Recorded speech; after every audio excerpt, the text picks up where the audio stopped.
The Story of a Gazelle. Once upon a time there lived a man who wasted all his money and grew so poor that his only food was a few grains of corn, which he scratched like a fowl from a dust heap. One day he was scratching as usual among the dust heap in the street, hoping to find something for breakfast, when his eyes fell upon a small silver coin, called an eighth, which he greedily snatched up. Now I can have a proper meal, he thought, and after drinking some water at a well he lay down and slept so long that it was sunrise before he woke again. Then he jumped up and returned to the dust heap, for who knows, he said to himself, whether I may not have some good luck again. As he was walking down the road, he saw a man coming towards him, carrying a cage made of twigs. "Hi, you fellow," he said. "What have you got inside there?" "Gazelles," replied the man. "Bring them here, for I should like to see them." As he spoke, some men who were standing by began to laugh, saying that the man with the cage, "You'd better take care how you bargain with him, for he has nothing at all except what he picks up from a dust heap, and if he can't feed himself, he'll never be able to feed a gazelle." But the man with the cage made answer, "Since I started from my home and country, 50 people have at least called me to show them my gazelles, and was there one among them who cared to buy? It is the custom of the trader and merchandise to be summoned hither and thither, and who knows where one might find a buyer?" And he took up his cage and went towards the scratcher of dust heaps, and the men went with him. "What do you ask for your gazelles?" asked the beggar. "Will you let me have one for an eighth?" And the man with the cage took out a gazelle and held it out, saying, "Take this one, master." And the beggar took it, and carried it to the dust heap, where it scratched carefully until he found a few grains of corn, which he divided with his gazelle. This he did night and morning, till 5 days went by. Then, as he slept, the gazelle woke him, saying, "Master." And the man answered, "How is it that I see a wonder?" "What wonder?" asked the gazelle. "Why, that you, a gazelle, should be able to speak, for from the beginning my father and mother and all people that are in the world have never told me of a talking gazelle." "Never mind that," said the gazelle, "but listen to what I say. First, I took you for my master. Second, you gave me all you had in the world. I cannot run away from you, but give me, I pray you, leave to go every morning and seek food for myself, and in every evening I will come back to you. What you find in the dust heaps is not enough for the both of us." "Go then," answered the master, and the gazelle went. When the sun had set, the gazelle came back, and the poor man was very glad, and they lay down and slept side by side. In the morning it said to him, "I am going away to feed." And the man answered, "Go, my son." And he felt very lonely without his gazelle, and set out sooner than usual for the dust heap, where he generally found most of his corn. He was glad when the evening came and he could return home. He lay on the grass chewing tobacco, when the gazelle trotted up to him. "Good evening, my master. How have you fared all day? I've been resting in the shade in the place where there's sweet grass when I am hungry, and fresh water when I am thirsty, and a soft breeze will fan me in the heat.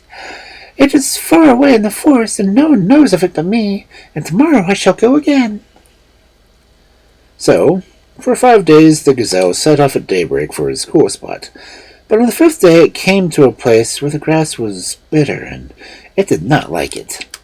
It scratched, and hoping to tear away the bad blades, but instead he saw something lying in the earth, which turned out to be a diamond, very large and very bright.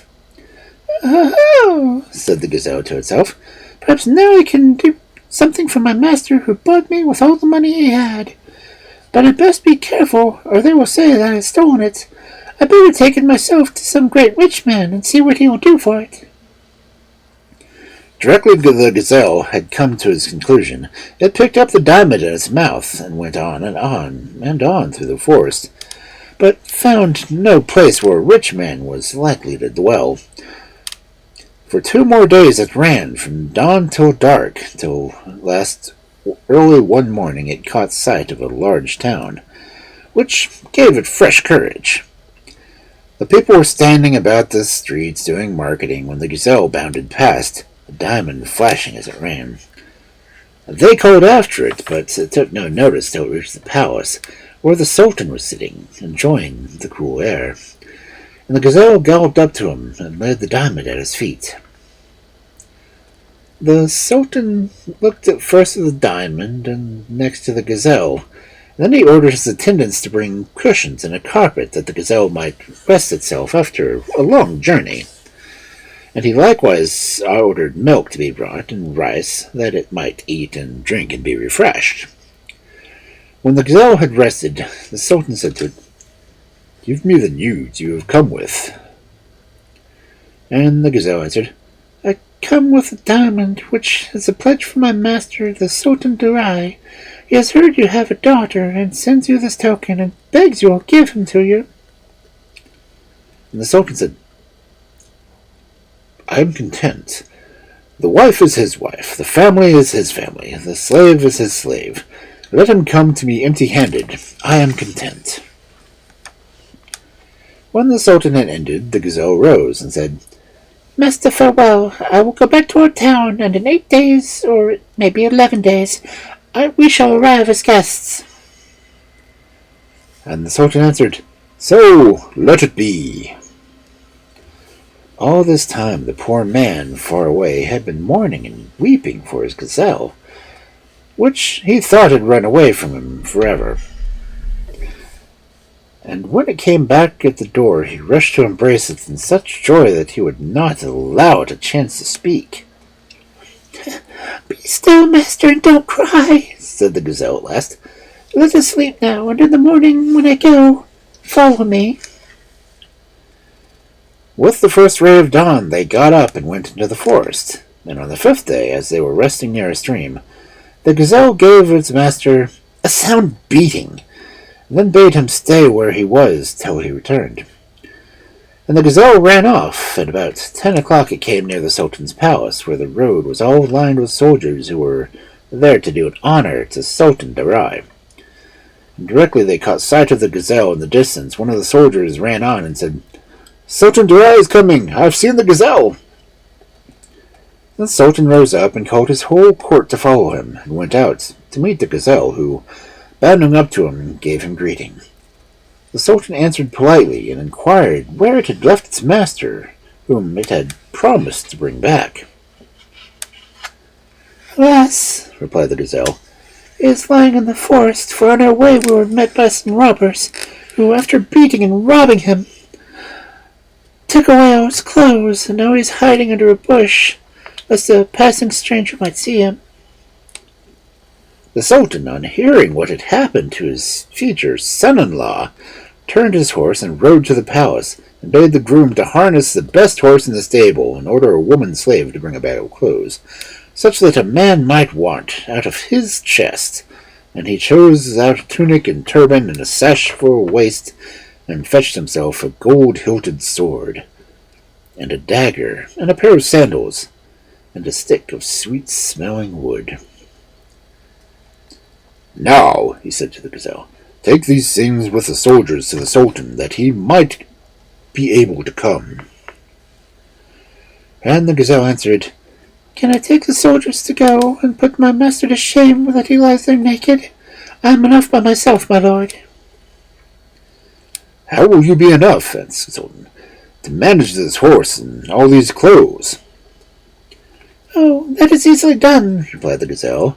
"Fasten the horse to my neck, and tie the clothes to the back of the horse, and be sure they are fixed firmly, as I shall go faster than he does." Everything was carried out as the gazelle had ordered, and when all was ready, it said to the Sultan, "Farewell, my lord, I am going." "Farewell, gazelle," answered the Sultan. "When shall we see you again?" "Tomorrow, about 5, replied the gazelle, and giving a tug to the horse's reins, they set off at a gallop. The Sultan waited them until they were out of sight, and then he said to his attendants, That Gazelle comes from gentle hands, from the house of a sultan, and that is what makes it so different from other gazelles. And in the eyes of the sultan, the gazelle became a person of consequence. Meanwhile, the gazelle ran till it came to the place where its master was seated, and his heart leapt when he saw the gazelle. And the gazelle said to him, "Get up, my master, and bathe in the stream." And when the man had bathed, it said again, "Now rub yourself well with earth, and rub your teeth with the sand, and make them bright and shining." And when this was done, "The sun has gone down behind the hills. It is time for us to go." And so it went and brought the clothes from the back of the horse, and the man put them on, and was well pleased. "Master," said the gazelle when the man was ready, "be sure that where we are going you keep silence, except for giving greetings and asking for news. Leave all the talking to me. I have provided you with a wife, and have made her presents of clothes and turbans and rare and precious things, so it is needless for you to speak." "Very good, I will be silent," replied the man as he mounted the horse. "You have given all this. It is you who are the master, and I am the slave, and I will obey you in all things." So they went their way. They went and went until the gazelle saw in the distance the palace of the sultan. And then it said, "Master, that is the house we are going to, and you are not a poor man any longer. Even your name is new." What is my name, my father?" asked the man. "Sultan Darai," said the gazelle. Very soon some soldiers came to meet them, while others ran off to tell the sultan of their approach. And the sultan set off at once, and the viziers and the emirs and judges and rich men of the city all followed him. Directly the gazelle saw them coming, and said to its master, "Your father-in-law is coming to meet you. That is he in the middle, wearing his mantle of sky blue. Get off your horse and go to greet him."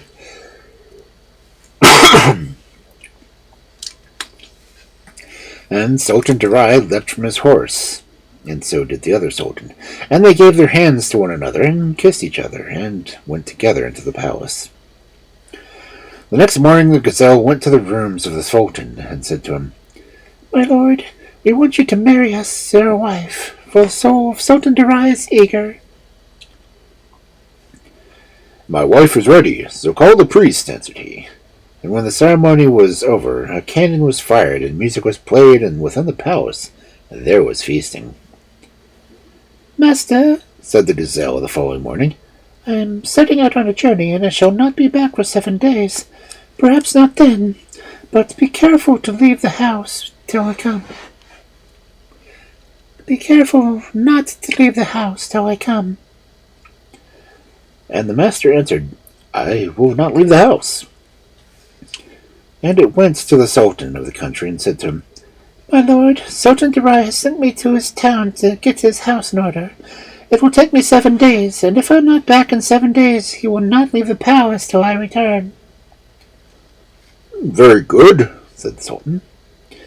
And it went through the forest and the wilderness, till it arrived at a town full of fine houses. At the end of the chief road was a great house, beautiful exceedingly, built with sapphire and turquoise and marble. "That," thought the gazelle, "is the house for my master, and I will call up my courage to go and look at the people who are in it, if any people are there. For in this town I have yet seen no people. If I die, I die. If I live, I live. Here I can think of no plan, so if anything is to kill me, it will kill me." Then it knocked twice at the door, cried, "Open!" But no one answered, and it cried again, and a voice replied, "Who are you that is crying open?" And the gazelle said, "It is I, great mistress, your grandchild." "If you are my grandchild," answered the voice, "go back whence you came. Don't come and die here, and bring me to my death as well." "Open, mistress, I entreat. I have something to say to you." "Grandchild," replied she, "I fear to put your life in danger, and my own too." Oh, mistress, my life will not be lost, nor yours either. I pray, open. So she opened the door. So what is news you come from, my grandson? Asked she. Great lady, where I come from it is well, and with you it is well. Ah, my son, here it is not as well at all. If you seek a way to die, or if you have not yet seen death, then today is a day for you to know what dying is. If I am to know it, I shall know it, replied the gazelle. But tell me, who is the lord of this house? And she said, Ah, father, in this house is much wealth, but much people, much food, and many horses. And the lord of all of it is exceedingly great and wonderful snake. Oh, cried the gazelle when he heard this. Tell me how I can get the snake to kill me. Tell me how I can get at the snake to kill him. Oh, my son, replied the old woman, do not say words like these. You risk both our lives. He has put me here all by myself, and I have to cook his food. When the great snake is coming, there springs up a wind and blows the dust about, and this goes on till the great snake glides into the courtyard and calls for his dinner, which must always be ready for him in those big pots. He eats till he has had enough, and then drinks a whole tankful of water.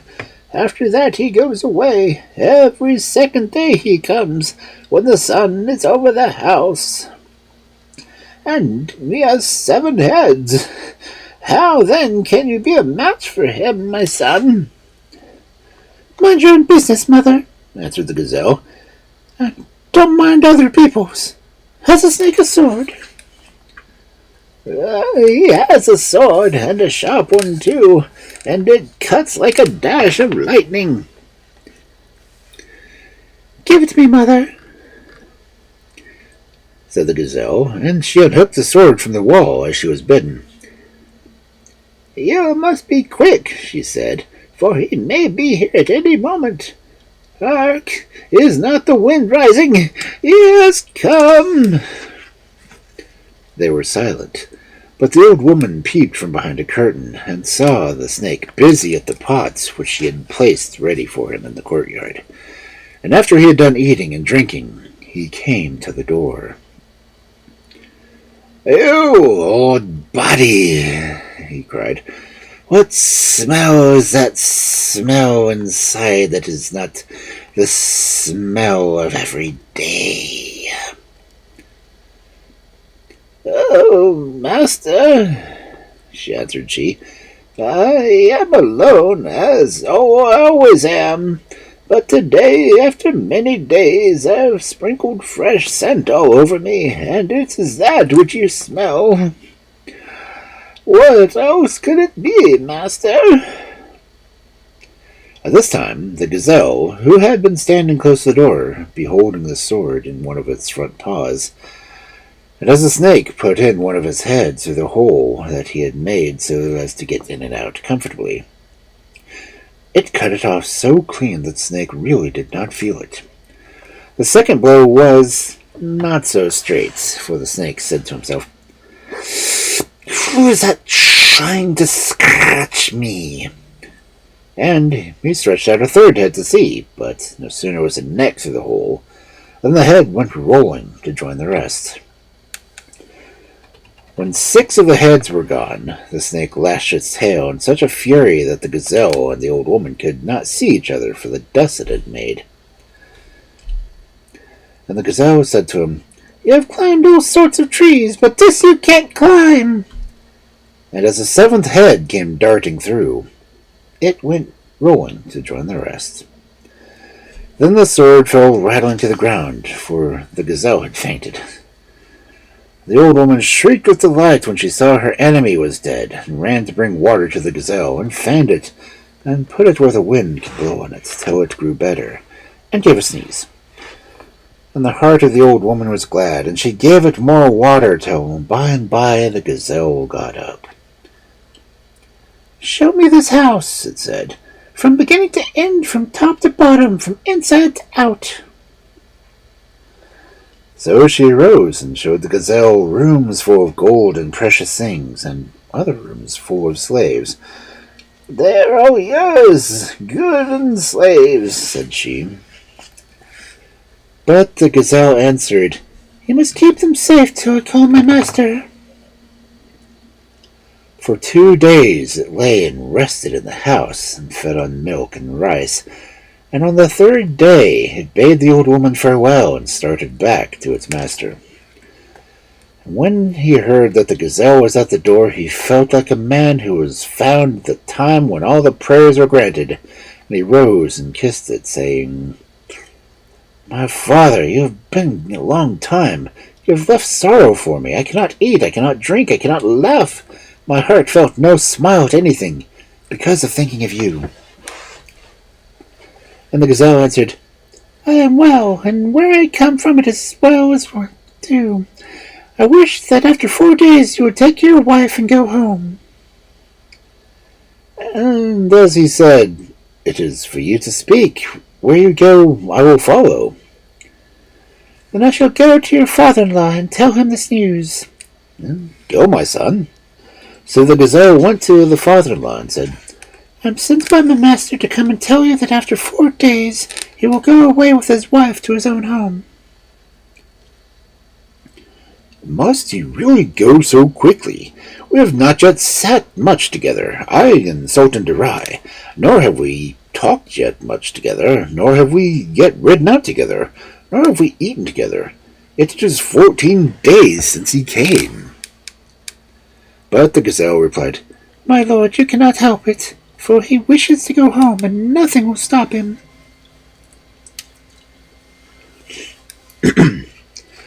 "Very good," said the Sultan, and he called all the people who were in town, and commanded that the day his daughter left the palace, ladies and guards were to attend her on her way. And at the end of 4 days, a great company of ladies and slaves and horses went forth to escort the wife of Sultan Darai to their new home. They rode all day, and when the sun sank behind the hills, they rested, and ate of the food the gazelle gave them, and lay down to sleep. And they journeyed on for many days, and they all, nobles and slaves, loved the gazelle with a great love, more than they loved Sultan Darai. At last one day the signs of houses appeared, far, far off, and those who saw it cried out, "Gazelle!" And it answered, "Ah, my mistress, that is the house of Sultan Darai." At this news the women rejoiced much, and the slaves rejoiced much, and in the space of 2 hours they came to the gates, and the gazelle bade them all stay behind, and went on to the house with Sultan Darai. When the old woman saw them coming through the courtyard, she jumped and shouted with joy, and as the gazelle drew near, she seized it in her arms and kissed it. The gazelle did not like this, and said to her, "Old woman, leave me alone. The one to be carried is my master, and the one to be kissed is my master." And she answered, "Forgive me, my son. I did not know this was our master." And she threw open all the doors so that the master might see everything that the rooms and storehouses contained. Sultan Darai looked about him, and at length he said, "Unfasten those horses that are tied up, and let loose those people that are bound, and let some sweep, and some spread the beds, and some cook, and some draw water, and some come out and receive the mistress." And when the sultana and her ladies and her slaves entered the house and saw the rich stuffs that hung within, and the beautiful rice that was prepared for them to eat, they cried, "Ah, you gazelle, we have seen great houses and have seen people, and we have heard of things, but this house and you, such as you are, we have never seen or heard of." After a few days, the ladies said they wished to go home again. The gazelle begged them hard to stay, but finding they would not, It brought many gifts, and gave some to the ladies and some to the slaves. And though they all thought the gazelle greater 1,000 times than its master, so opened her eye. The gazelle and its master remained in the house many weeks, and one day it said to the old woman, "I came with my master to this place, and I've done many things for my master, good things, and till today he has never asked me, 'Well, Gazelle, how did you get this house? Who's the owner of it? And this house, why are there no people in it?' All good things I've done for my master, and he's not one day done anything me good. But people say, if you want to do anyone good, don't do him good only, do him evil also, and there will be peace between you. So, Mother, I want to see the favors I have done to my master, and that he may do me the like." "Good," replied the old woman, and they went to bed. In the morning, when light came, the gazelle was sick to his stomach and feverish, and its legs ached. And it said, "Mother," and she answered, "Yeah, my son." And it said, "Go and tell my master upstairs the gazelle is very ill." "Very good, my son, and if he should ask me what is the matter, what am I to say?" "Tell him all my body aches badly, have no single part without pain." The old woman went upstairs, and she found the mistress and the master sitting on the couch of marble, spread with soft cushions. And they asked her, "Well, old woman, what do you want?" "To tell the master the gazelle is ill," said she. "What's the matter?" asked the wife. "Oh, its body pains, and there is no part without pain." "Well, what can I do?" "Make some gruel of red mullet and give it to it."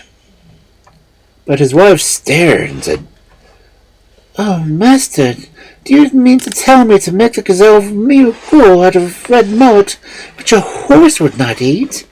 Ah, master, that is not well." But he answered, "Oh, you're mad. Rice is only kept for people." "Master, this is not like a gazelle. It is the apple of your eye. If scent got into that, it would trouble you." "My wife, your tongue is long." And he left the room. The old woman saw she had spoken vainly, and went back weeping to the gazelle. When the gazelle saw her, said, "Mother, what is it, and why do you cry?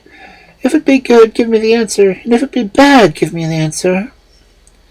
But the old woman would not speak, and the gazelle prayed to her to let it know the words of its master. At last she said, "I went upstairs and found the mistress and the master sitting on a couch, and he asked me what I wanted, and I told him that you, his slave, were ill. And his wife asked what it was the matter, and I told her there was not a part of your body without pain. And the master told me to make some red millet and make you gruel, and the mistress said, 'Master, the gazelle is the apple of your eye. You have no child. This gazelle is like your child. So this gazelle is not one to be done evil to. This is a gazelle in form, but not a gazelle in heart. He is in all things better than a gentleman, be he who you may.' And he answered her, 'Silly chatterer, your words are many. I know its price. I bought it for an 8. What loss will it be to me?' The gazelle kept silence for a few moments, and then said, "The elder said, 'One that does good like a mother. And I've done good to him, and I've got him this that the elder said. But go up again to the master and tell him the gazelle is ill, and if it has not drunk the gruel of red mullet." So the old woman returned and found the master and the mistress drinking coffee. And when he heard that the gazelle had said, he cried, "Hold your peace, old woman, and stay your feet and close your eyes, and stop your tears with wax. And if a gazelle bids you to come to me, say your legs are bent and you cannot walk. And if it begs you to listen, say your ears are stopped with wax. And if it wishes to talk, reply with your tongue has got a hook in it." The old woman wept as she heard such words, because she saw that when the gazelle first came to the town, it was ready to sell its life to buy wealth for its master. Then it happened to get both life and wealth, and now it had no honor with its master. The tears sprung likewise from the eyes of the Sultan's wife, and she said, I'm sorry for you, my husband. You should deal so wickedly with that gazelle. But he only answered, Old woman, pay no heed to the talk of the mistress. Tell her to perish out of the way. I cannot sleep, I cannot eat, I cannot drink, for worry of that gazelle. Shall the creature that I bought for an eighth trouble me from morning till night? Not so, old woman. The old woman went downstairs, and there lay the gazelle, blood flowing from its nostrils. And she took it in her arms and said, My son, the good you did is lost. There only remains patience. And it said, Mother, I shall die, for my soul is full of anger and bitterness. My face is ashamed that I should have done good to my master, and he should repay me with evil. It paused for a moment, and then went on. Mother, of the goods that are in this house, what do I eat? I may have had every day a basinful, and would my master be any poorer? But did the elders say, what he does good, that's like a mother? And it said, Go and tell my master that the gazelle is nearer death than life. And she went and spoke as the gazelle had bidden her. But he answered, I have told you to trouble me no more. But his wife's heart was sore, and she said to him, My master the gazelle has done to you. How has he failed you? The things you do to him are not good, and you'll draw yourself the hatred of the people. For the gazelle is loved by all, by small and great, by women and men. My husband, I thought you had great wisdom, and you have not even a little. But he answered, You are mad, my wife. The old woman stayed no longer, but went back to the gazelle, and followed secretly by the mistress, who called a maidservant and bade her take some milk and rice and cook it for the gazelle. Take also this cloth, she said, to cover it, and with this pillow for its head. If the gazelle wants more, let it ask me, not its master. And if it will, I will send it to a litter to my father, and he will nurse it till it is well. The maidservant did as her mistress bade her, and said what her mistress had told her to say. But the gazelle made no answer, but turned over on its side, and died quietly. When the news spread abroad, there was much weeping among the people, and Sultan Darai arose in wrath and cried, You weep for that gazelle as if you wept for me! And after all, what is it but a gazelle that I bought for an eighth?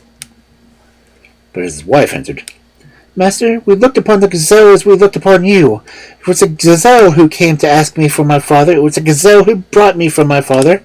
And I was given in charge to the gazelle by my father. And when the people heard her, they lifted up their voices and spoke. We never saw you, we saw the gazelle. It was a gazelle who met us with trouble here. It was a gazelle who met us with rest here. And then, when such one departs from this world, when such a one departs this world, we weep for ourselves. We do not weep for the gazelle. And they said, furthermore, The gazelle did you much good, and if anyone says he could have done more for you, he is a liar. Therefore, to us who have done you so good, what treatment will you give? The gazelle has died from bitterness of soul, and you ordered your slaves to throw it into the well. Leave us alone, that we may weep. But Sultan Darai would not heed their words, and the dead gazelle was thrown into a well. When the mistress heard of it, she sent 3 slaves, and mounted on donkeys, with a letter to her father, the Sultan. And when the Sultan had read the letter, he bowed his head and wept like a man who had lost his mother. And he commanded horses to be saddled, and called to the governor and the judges and all the rich men, and said, Come now with me, let us go and bury it. Night and day they traveled, till the Sultan came to the well where the gazelle had been thrown. And it was a large well, built round a rock, with room for many people. And the Sultan entered, and the judges and the rich men followed. And when he saw the gazelle lying there, he wept afresh, and took it into his arms, and carried it away. When the 3 slaves went and told their mistress what the Sultan had done, and how all the people were weeping, she answered, I too have eaten no food, neither have I drunk water since the day the gazelle died. I have not spoken, and I have not laughed.